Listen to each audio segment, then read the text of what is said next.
Cette opération est effectivement motivée par le fait que durant ces 3 derniers mois, de novembre, décembre jusqu'au mois de janvier, effectivement, nous avons constaté que les bandes armées ont mené plusieurs exactions sur les populations.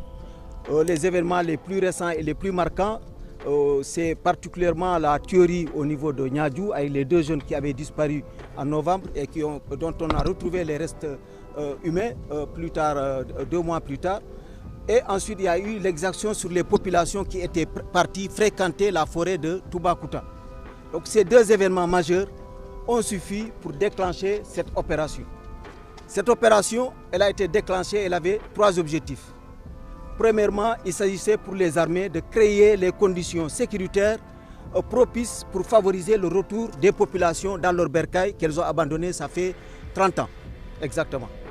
Donc, et dans ce retour, effectivement aussi, nous avons voulu créer ces conditions pour que l'État puisse mener son action pour aider les populations à retrouver en tout cas tout le cadre de vie nécessaire, c'est-à-dire les voiries qui vont bien, les services sociaux de base, les écoles, les postes de santé. Et ça, cette dynamique a été déjà enclenchée avec l'aide du gouverneur et aidée par bien sûr toutes les structures de développement, le PUMA, le PUDC, mais également par les partenaires au développement, mais également par les ONG.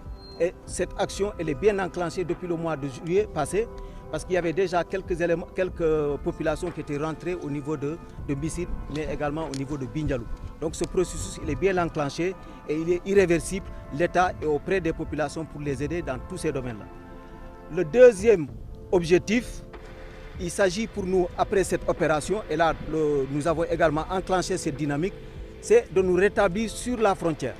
Voilà, avec la création de postes militaires sur la frontière avec la République de Guinée-Bissau, avec qui, en tout cas, les forces de défense et de sécurité, depuis le 29 novembre passé, vous avez remarqué, il y a une coopération opérationnelle militaire avec les FDS bissau-guinéennes, avec qui maintenant nous partageons pas mal d'informations. Et durant ces opérations également, ça a été bien précisé. Effectivement, il y a eu un grand concours qui a été joué par les forces de défense et de sécurité bissau-guinéennes. Donc, nous rétablissons sur la frontière en créant des postes militaires au niveau de la frontière pour effectivement contrôler tous les points de passage qui sont non officiels et par lesquels transitent tous les trafics illicites et par lesquels également transitent pas mal de marchandises frauduleuses. Le troisième et dernier objectif de cette opération, c'est effectivement pour venir également détruire tous les champs de culture de chanvre indien que vous allez découvrir tout à l'heure avec vos caméras.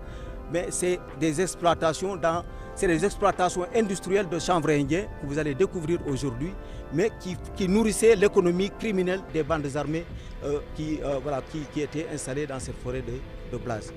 Voilà. Donc je peux considérer qu'aujourd'hui, au moment où je vous parle, tous ces 3 objectifs sont totalement atteints. Et j'en profite également, je profite de cette audience pour lancer un vibrant appel à toutes les populations qui étaient déplacées sur le territoire national, à Sédhiou, dans le Balantakunda ou à Kolda, ou alors réfugiés en République de Guinée-Bissau ou en Gambie, de rentrer rapidement dans leur terroir parce qu'elles sont sûres que quand ils vont arriver, mais il y aura tout le soutien de l'État pour les aider à se réinstaller. Voilà, donc je vais terminer par dire que effectivement dans cette action de reconstruction également, le chef d'état-major général des armées, depuis le mois de juillet passé, avait consenti une enveloppe de 100 millions pour aider à la reconstruction des villages au niveau de Bissine. Mais je pense qu'il faut voir au-delà du bilan qui est là, matériel et les champs de culture, mais le bilan, je pense qu'il faut plutôt voir le bilan en termes de gains par rapport à la sécurisation pour ces populations qui vont rentrer dans leur terroir qu'elles ont abandonné depuis plus de 30 ans.